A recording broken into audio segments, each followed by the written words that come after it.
This is a section on art, the arts, and media. This image is a mural that was one of the ones painted in a transitional corridor where Midtown and South Memphis mingle. It was also one of a few that sparked controversy with members of the Memphis City Council and others in the community at large over community input, freedom of expression, and funding. And also, there were questions about why this particular area of town was chosen for this mural. The City Department of Public Works ordered by the City Council to eliminate what some considered offensive actually painted over some of the wrong ones. This issue brings up the question, what is art? Before we talk about art, we want to talk about the arts because there is a difference between art and the arts. The arts include music, theater arts, visual arts, storytelling, and literature. It's all a part of what we consider in anthropology to be expressive culture or manifestations of human creativity. Many cultures lack the terms that can be translated easily as art or the arts, and art itself is a part of the larger category of expressive culture. Which brings us to the discussion, what is art? Art is defined as an object, event, or other expressive form that evokes an aesthetic reaction. Aesthetics is an appreciation of the qualities perceived in art.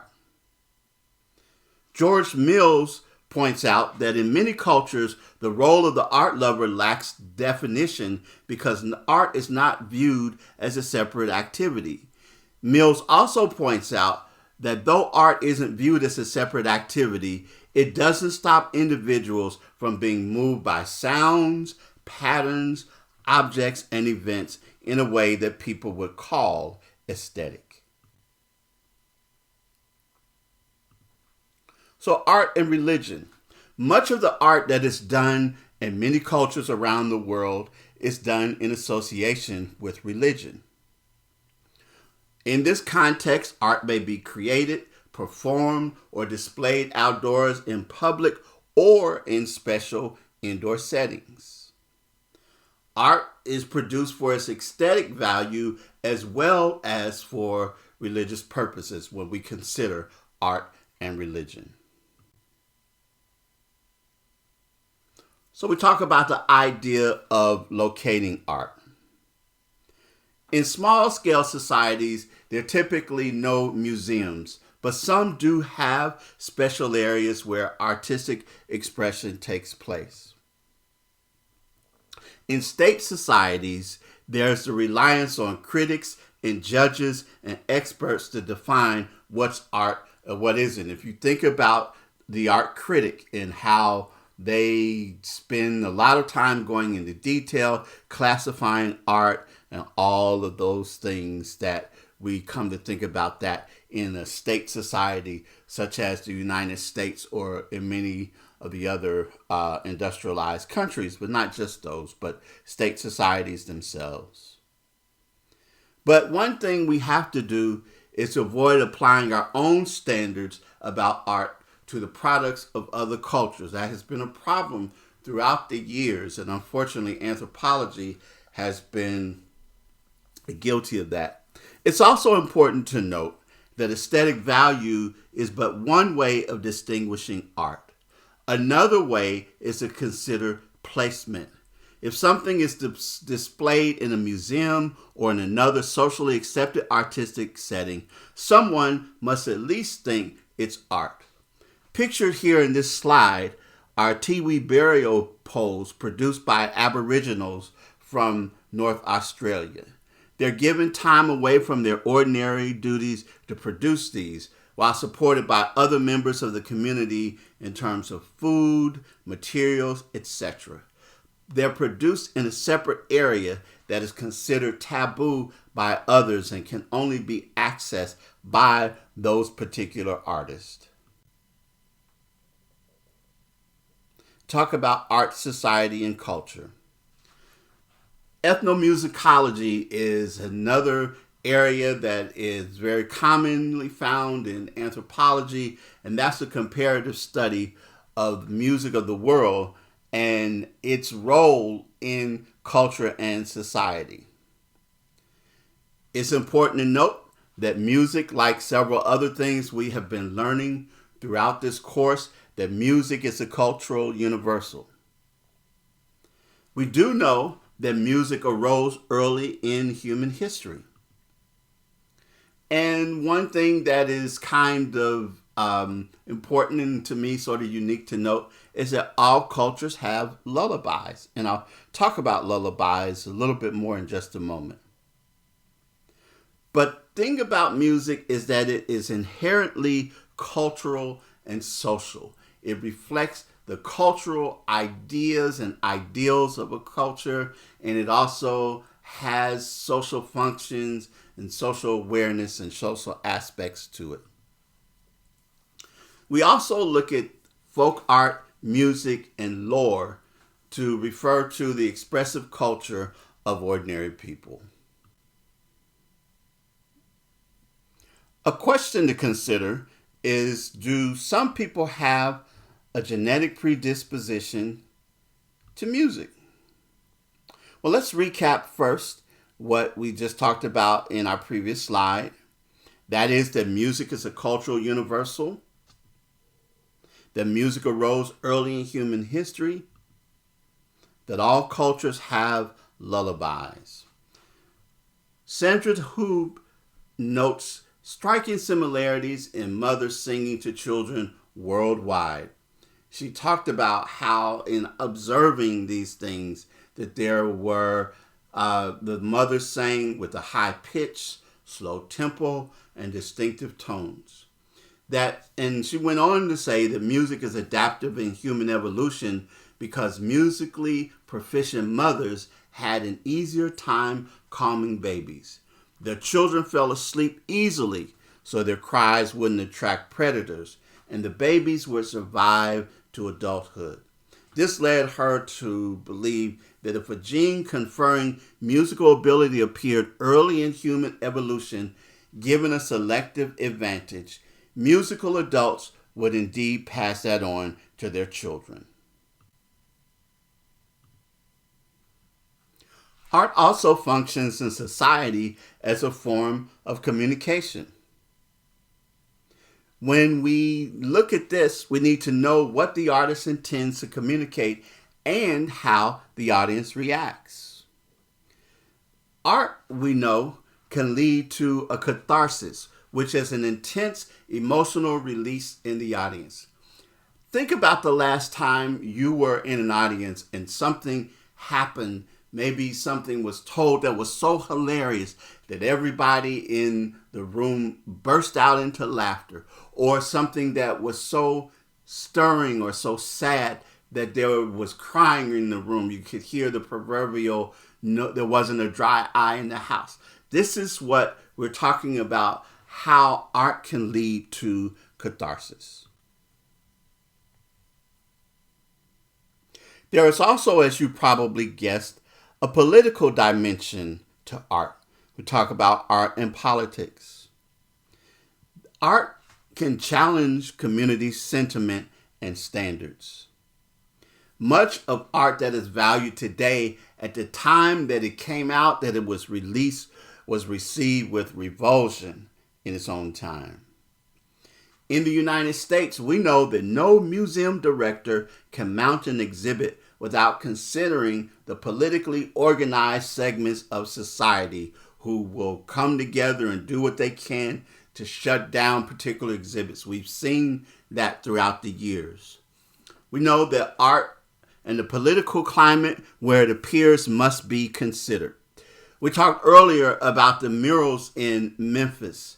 And here in this picture, this is the work of Mexican artist Diego Rivera, murals that were painted for the Detroit Institute of Arts in the early 1930s. It was criticized as Marxist propaganda because it displayed elements of Detroit industry in unconventional ways that were called vulgar and un-American by some. But now these images are celebrated. Moving on to media and talking about media and culture. Mass culture features cultural forms that appear and spread rapidly because of major changes in material conditions. It provides a framework of common expectations, experiences, and behaviors that overrides differences. But how is the media used? First, we have to talk about the fact that any media-born image or message can be analyzed as text.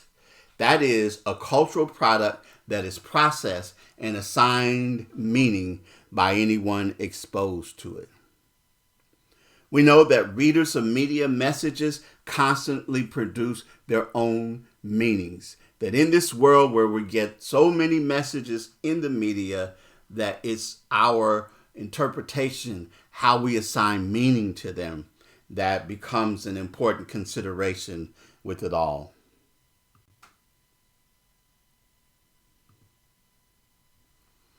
I want to turn now to some ways in which media has had a very powerful impact.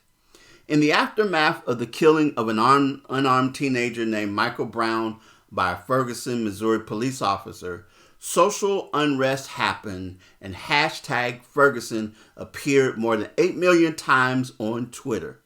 The platform became a driving force in the nightly gatherings of protest. Another example of social movements using media and technology to disseminate, escalate, and enlarge the scope of their struggles. It's a way that was used to bring global attention to a small corner of the world. And we know these days that multiple voices and perspectives can be given an opportunity to spread the message and get the message out now because of social media. And there's also the discussion about what's called hashtag activism versus real activism as a challenge to the actions by police and also media portrayals.